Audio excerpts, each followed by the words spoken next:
I was devastated when I ripped a hole in this rug. After trying a few things and failing, I ended up making a patch. I glued the back of the patch and the rug and cut them out.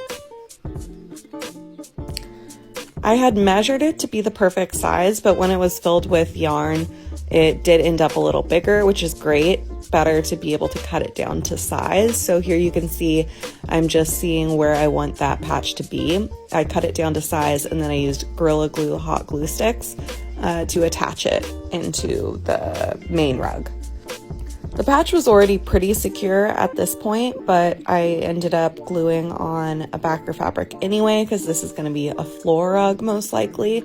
So that made it really, really secure.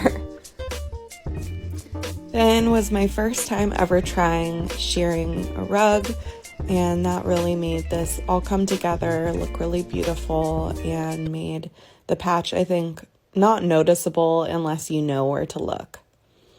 So here's how it turned out. What do you guys think? I'm so relieved I could save this piece because I really liked it.